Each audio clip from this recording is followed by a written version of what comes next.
friends, Allison Ramirez here, Christian author, editor, and content creator, here today with a new video talking all about the different sorts of approvals you can get for your Christian books. Now, I'm going to give a disclaimer here that these approvals that I'm going to be discussing today, most of them are related to books of Catholic nature. So if you are a Christian in another tradition, not Catholic, then several of these won't necessarily apply to you. However, I think the overarching idea will, in that when we are writing books that are to either share the faith, either implicitly or explicitly to our readers, we want to make sure that we are not putting anything into our books that is going to be incorrect, like theologically, or just anything that's going to, how should I say, paint the faith like in a negative, untrue light.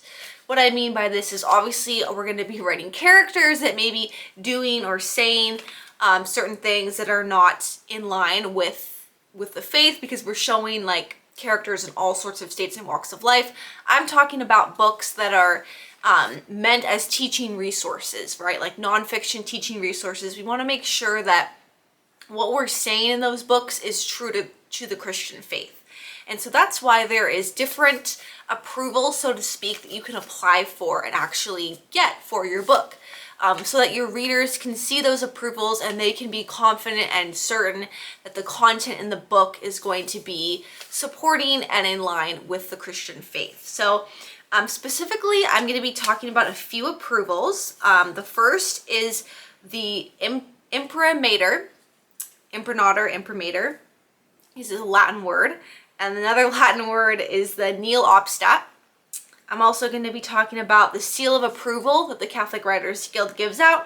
And there's like a bonus group that I want to also talk about, which is Catholic Reads, which is not an official seal on your book, but it is a vetted process that books go through. And then there's reviews that are written on them that are specifically Catholic books in nature. So really quick, in a nutshell, there's these three approvals that you can get. Again, the Imprimatur, the Nihil obstat, and the seal of approval. There's different reasons why you'd want to go for each of these. I've taken some notes, so if you see me looking down, that's why. So first of all, the first one, the Imprimatur, it's Latin and it means to impress or to imprint.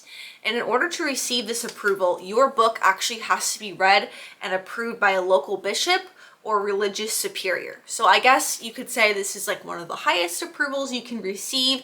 And the reason that you'd want to pursue an Imprimatur is because you have a book that is specifically a teaching resource for theological or moral truths, and you're also intending for these books to be exhibited, sold, or distributed at churches or other like places of authority, I guess you could say, maybe like monasteries, maybe. Yeah, that's what I read about online, is that basically, or liturgical use books. So resources that are going to be used in worship. Again, very specific niche type of book. So most books will not need this seal of approval, but if you fall into one of those categories I listed, it might be worth pursuing in your diocese. Okay, secondly, we have the Nihil obstat. This is a slightly maybe easier to acquire, perhaps.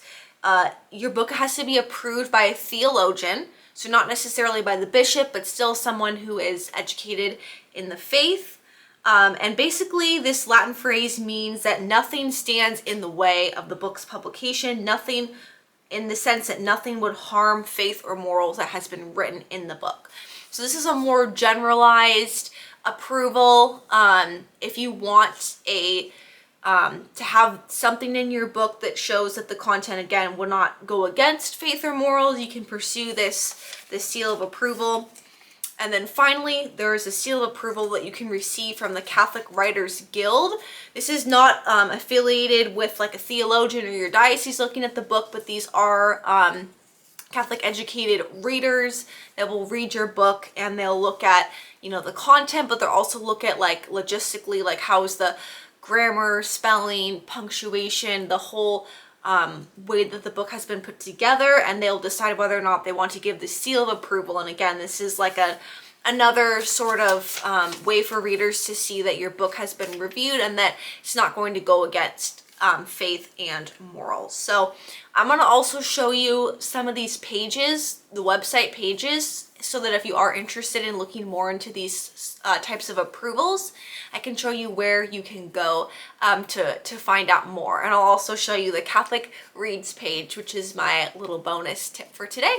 So thanks for tuning in. I hope this video was helpful, and I'll just end by saying that, you know, whether or not you're going to pursue any of these approvals, you know, it's important to pray about your writing and really be diligent in making sure that, especially if the book is of a teaching nature to readers, it's not like just fiction meant to like entertain or show like a character's faith journey, but you're actually like speaking truths of the faith, that those are in fact correct, and that those are not going to lead your readers astray or give them the wrong idea. So that's a big reason why these approvals are in place to begin with, and there's things that you can pursue for your books if it's relevant. So thanks for tuning in today, and I hope you enjoyed this video. We're going to go ahead and go on over now to my other screen where I'll show you some websites where you can learn more.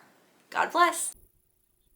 Okay, welcome back. We are looking at some of these websites I was going to show you really quick. So this first one is the seal of approval of the Catholic Writers Guild can give you.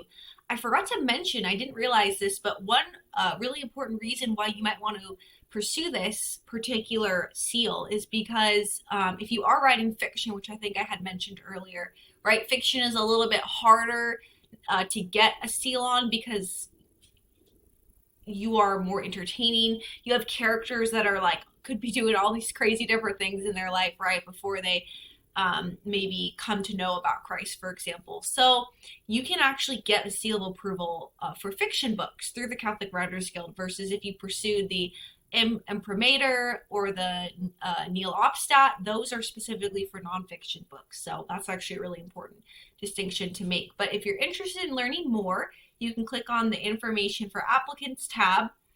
It's important to note that there are 4 submission periods per year where you can submit your book and it could potentially be picked up to be reviewed for this seal. So the next one is coming up on January 15th. So mark your calendar for that, and you can prepare to submit your book then, because I think that it's a really small window on when they take submissions. This is super helpful because it tells you like what to know about the seal of approval, the requirements. So it looks like there is a fee, $10 review fee if you're not a member of the Catholic Writers Guild, which if you're not and you're a writer, I highly recommend. The guild is really great and has a lot of awesome retreats and resources for Catholic writers.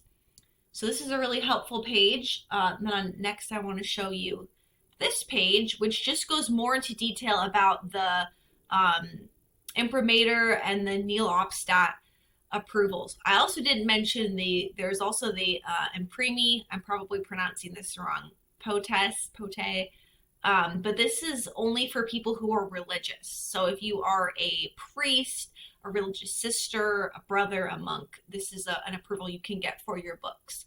Anyway, this is an article that was published by the Catholic Exchange. Again, it just goes into more detail about these particular approvals. Lastly, I want to show you Catholic Reads. If you feel a little bit overwhelmed by these approvals and you aren't really sure if you want to make the jump to pursue them yet, Catholic Reads is a really great website where you can actually have your book read and reviewed, and the reviews stay on their site. So these are some of the most recent reviews. There's also Best of 2024 Editor's Choice Awards. I think they kind of compile like the best reviews of books that they read throughout the year. This is where you would submit your book if you're interested. You just fill out a form about yourself. I think you share more about your book, and then you'll see if your book is picked up for a review. It's been a long process, but I am actually having my book profiled and reviewed on Catholic Reads next week. So the last week of November, there's going to be a campaign that's going to be run where there's going to be a chance to win some prize giveaways of my book, and there's going to be a review that's going to be on the website. So I highly recommend, if you are a Catholic writer, of checking out Catholic Reads. It's also a great place to go if you're looking for books to read yourself, because you can search by all these different themes like prayer, and then it gives you like lots of different books that again like have been read and reviewed by this organization. So yeah, I hope that this is helpful. And you can always comment on the video if you have any questions or comments for me. So have a great day. Take care.